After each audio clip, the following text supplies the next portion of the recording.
Plants vs. Zombies Garden Warfare had to be my favorite Plants vs. Zombies game. I liked it because it was a completely different twist on the franchise, turning it from a simple tower defense game into a crazy third-person shooter. I liked the 4 different zombie classes you could play as: the foot soldier, the engineer, the scientist, and the all-star. I liked them because they just looked so cool to me. However, what if I told you that supposed to be there was a zombie class that was supposed to be in the game, but ended up getting scrapped early in the game's development? And that zombie is the gravedigger. The gravedigger had to be the most well-known piece of unused content in Garden Warfare, for he would have originally filled the role of the scientist as a healer class. After looking at some concept art for when the game was in early development, he would have been quite an interesting class with some unique abilities. One of the abilities he had was some sort of bomb, which was a zombie hand with a stick of dynamite strapped to it. Another ability that caught my eye was this tombstone ability that could both heal allies and summon spawnable zombies. The Gravedigger would have been quite an interesting class indeed, but he was scrapped for unknown reasons and replaced with the scientists. However, all that I've said is unrelated to what I'm about to tell you right now. So, let's begin. It started off as a typical Friday afternoon. I had just gotten home from school and finished all my homework and chores. I then decided to play some PvZ Garden Warfare on my Xbox, and I also decided to set a little challenge for myself. I was going to try and beat a Garden Ops match all by myself with no help from any online players. I wasn't really good at beating Garden Ops matches by myself, so I thought that maybe today would be my lucky day. So I set up a private match and chose the Zomboss Estate map, since that was my favorite map. I then chose a basic pea shooter, just to make my challenge more interesting. The match then started, and I planted my garden, as well as some potted plants to help me. The first wave wasn't anything too special, because all that was sent out was basic browncoat zombies. I beat it easily. I managed to beat the second wave and the third one as well. However, before the fourth wave started, I thought I saw something move through the trees in the corner of my eye. But when I turned to face it, it was gone.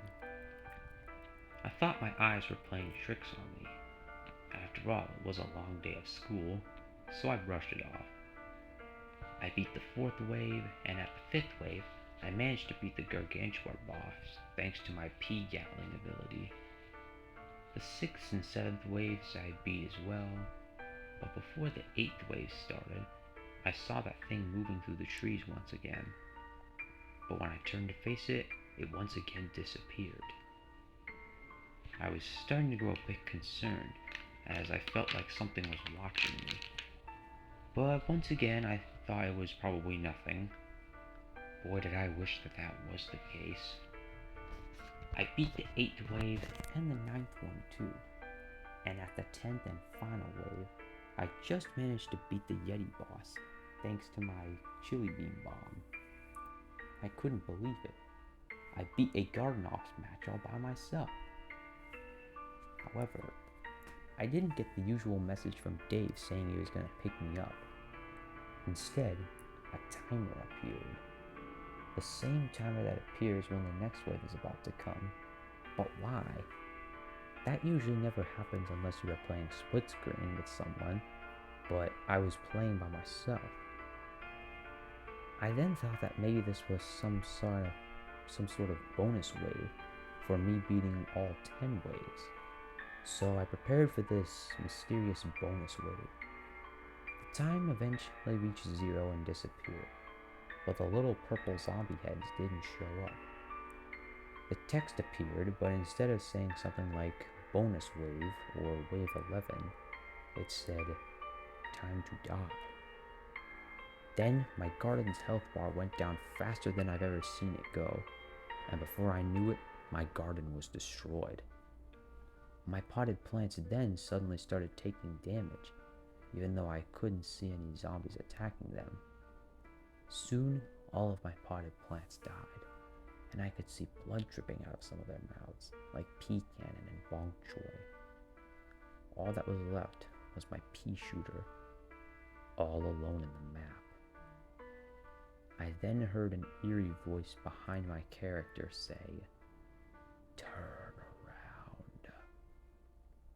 I didn't want to turn around. I felt like something bad was going to happen, but then the voice kept repeating itself. Finally, after a minute or two, I slowly turned my pea shooter around, and I saw what was behind me. It was a zombie, but it didn't look like any of the zombie classes or any of the spawnable zombies or whatever. This zombie was wearing a black jacket with a black hat to match. He also had a flower on his hat and strands of hair flowing down the sides of his head. On one of his arms, he had what looked like the head of a shovel. And he also had a tombstone tied to his back with some rope. I soon realized that this was the gravedigger. I then said, "Who are you? What happened to my garden and my potted plants?" To my surprise, the gravedigger actually responded, almost as if he could actually hear me. You said, "Your garden and plants are in a better place now, and my name is not important. But what is important is my revenge."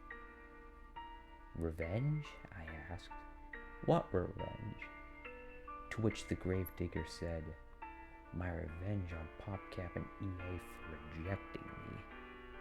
You see, back when this game was being developed, I was planning to be a playable character, but they scrapped me because they couldn't think of any variants for my class, and they replaced me with that stupid scientist.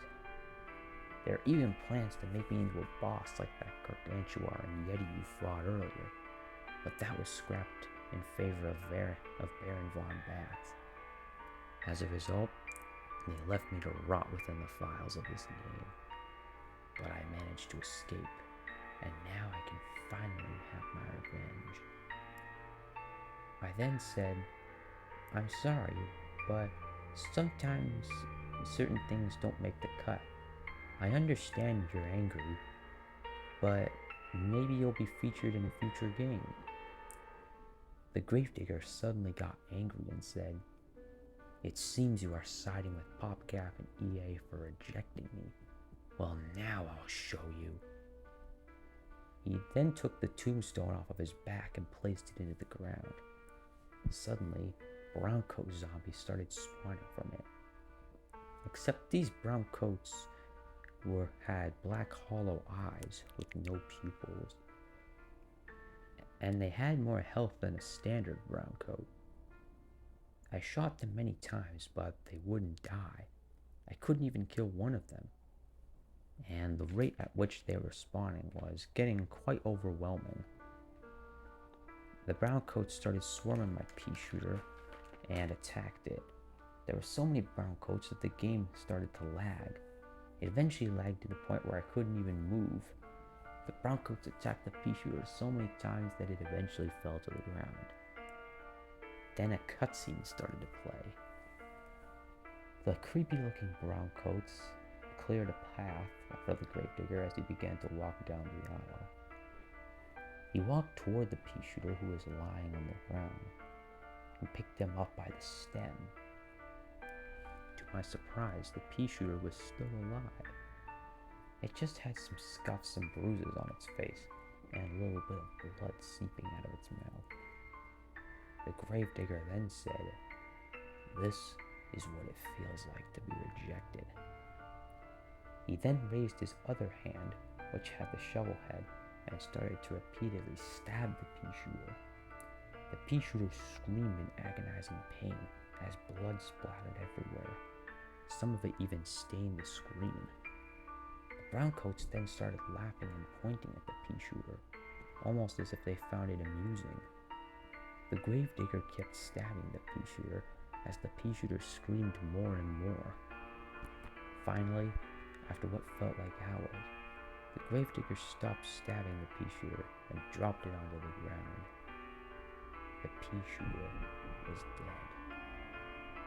The gravedigger then looked at his bloodied shovel and said, "That feels good."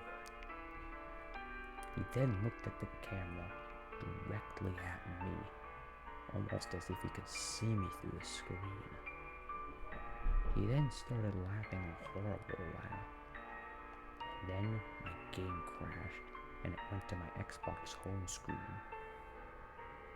I took the disc out of my Xbox and it looked kind of different. All the zombie characters had black eyes with no pupils.